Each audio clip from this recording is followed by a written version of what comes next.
Bismillahirrahmanirrahim.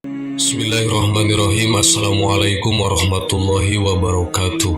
Sahabat yang beriman, banyak sekali orang yang mendirikan sholat karena mengikuti orang lain yang sholat, atau karena nasab yang memang sudah seorang mukmin yang mendirikan sholat karena mengikuti nasab terdahulu. Banyak di antara kita, baik yang muda ataupun yang tua, tidak tahu esensi sholat. Meskipun perintah ini sudah ada sejak belasan abad yang lalu, sebagian dari kita hanya tahu bahwa sholat itu wajib, tanpa pernah tahu atau bahkan mencari informasi tentang hakikat sholat. Kenapa harus sholat dan untuk apa kita sholat? Mungkin ketika kita mendapatkan pertanyaan seperti itu, kita jawab dengan, karena itu perintah agama. Ya, itu bukan jawaban yang salah. Namun ada lagi jawaban yang lebih pas, saya kira. Dan menurut saya, kenapa kita harus sholat? Ya, karena kita butuh sholat, seperti halnya kita butuh makan dan minum untuk kehidupan. Sholat dapat kita ibaratkan sebagai ucapan terima kasih kita kepada Allah yang telah memberikan segala nikmatnya kepada kita semua. Apa saja hikmah sholat dan kenapa umat Islam tidak boleh mengabaikan sholat? Berikut penjelasannya. 1. Sholat sebagai tiang agama. Dalam sebuah hadis, Rasulullah SAW bersabda, Islam dibangun di atas 5 pilar. Syahadat bahwa tidak ada Tuhan yang hak kecuali Allah dan Muhammad adalah utusan Allah. Mendirikan sholat, menunaikan zakat, pergi haji ke Baitullah, dan berpuasa di bulan Ramadan. Hadis riwayat Bukhari Muslim. Rasulullah SAW bersabda, sholat adalah tiang agama. Maka siapa yang mendirikan sholat berarti ia menegakkan sendi-sendi agama. Dan siapa yang meninggalkan sholat berarti ia telah meruntuhkan sendi-sendi agama. Maka tegakkan tiang agama-agama itu agar kita tidak termasuk sebagai orang-orang yang meruntuhkan agama. 2. Amal yang pertama kali dihisab. Kenapa sholat itu tidak boleh ditinggalkan? Karena sholat adalah amal yang akan ditanya di hari perhitungan nanti. Dari Abu Hurairah radhiyallahu an berkata, Aku mendengar Nabi SAW bersabda, sesungguhnya yang pertama kali akan dihisab dari amal hamba adalah sholat. Jika sholatnya baik, ia benar-benar telah beruntung dan sukses. Dan jika sholatnya rusak, benar-benar telah celaka dan merugi. Hadis riwayat At-Tirmidzi dan An-Nasai. Tidakkah kita merasa gemetar saat ditanya tentang sudahkah kita sholat? Bagaimana kita menjawab pertanyaan saat dihisab kelak? Apakah kita termasuk orang yang menegakkan sholat atau mengabaikannya? Tentu kita tak ingin diri ini celaka dan berakhir dengan penyesalan. 3. Mengangkat derajat dan diberi kemudahan. Rasulullah SAW bersabda, Hendaklah kamu memperbanyak sujud. Sesungguhnya sujud satu saja karena Allah, niscaya Allah akan mengangkat 1 derajat dan Allah menghapus 1 kesalahanmu. Hadis riwayat Muslim. Bukan hanya mengangkat derajat seseorang, tapi juga akan diberi kemudahan dan jalan keluar. Hai orang-orang yang beriman, jadikanlah sabar dan sholat sebagai penolongmu. Sesungguhnya Allah beserta orang-orang yang sabar. Quran Surat Al-Baqarah ayat 153. Ibnu Katsir berkata, Allah Ta'ala menjelaskan bahwa sarana terbaik sebagai penolong dalam memikul musibah adalah kesabaran dan sholat.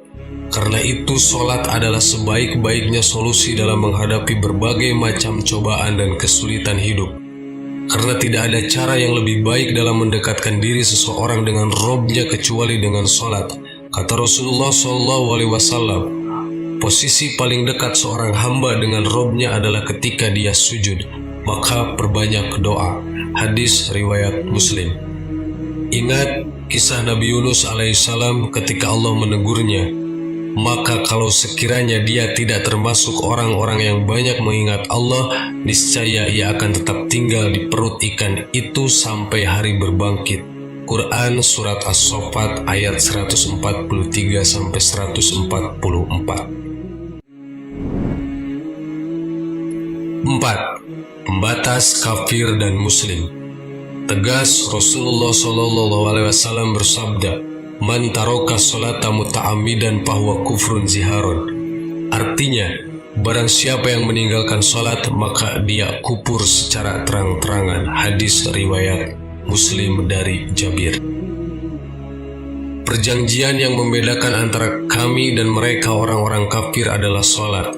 Barang siapa yang sengaja meninggalkannya, maka ia telah menjadi kafir. Hadis riwayat Ahmad.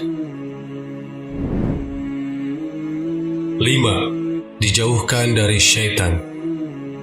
Imam Ali alaihissalam berkata, jika seseorang berdiri melaksanakan sholat, maka iblis menghadap kepadanya sambil memandangnya dengan hasud karena melihat rahmat yang menyelimutinya.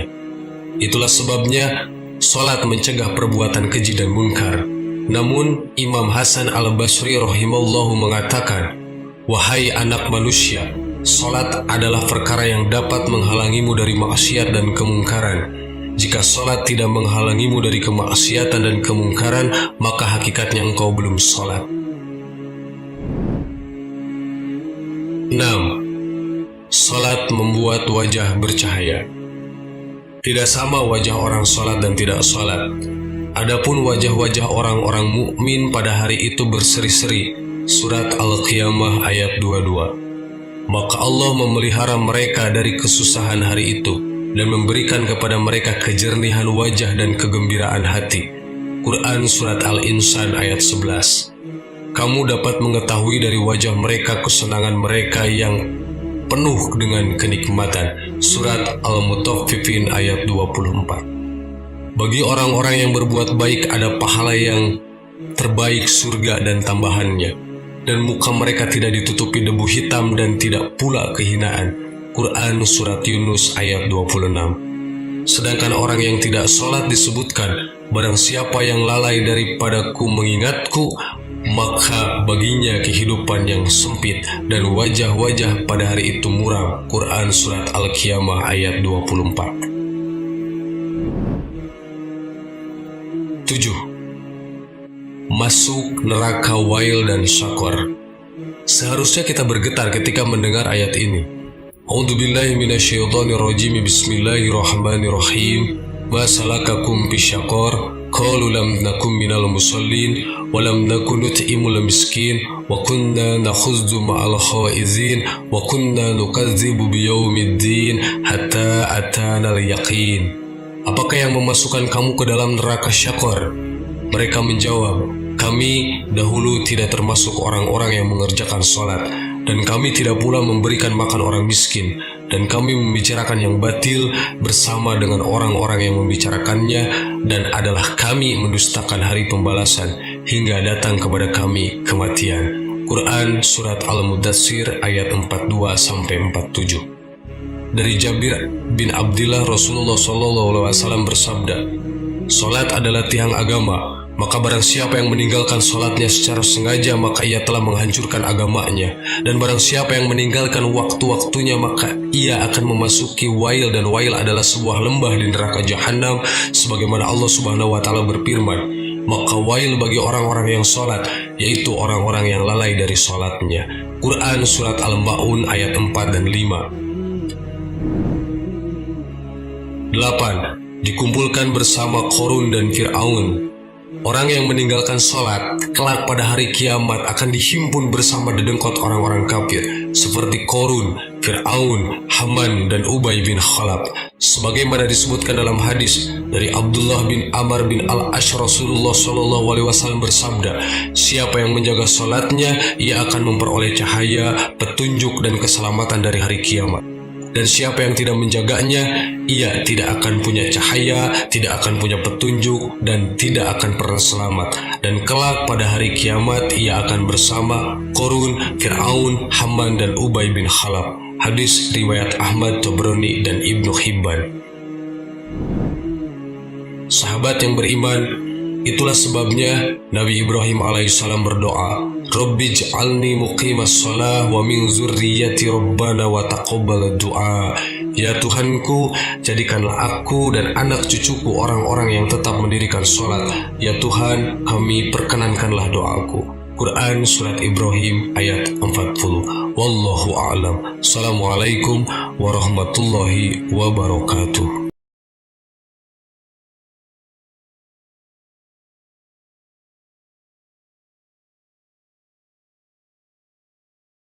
Subhanallah walhamdulillah wa la ilaha illallah wallahu akbar. Subhanallah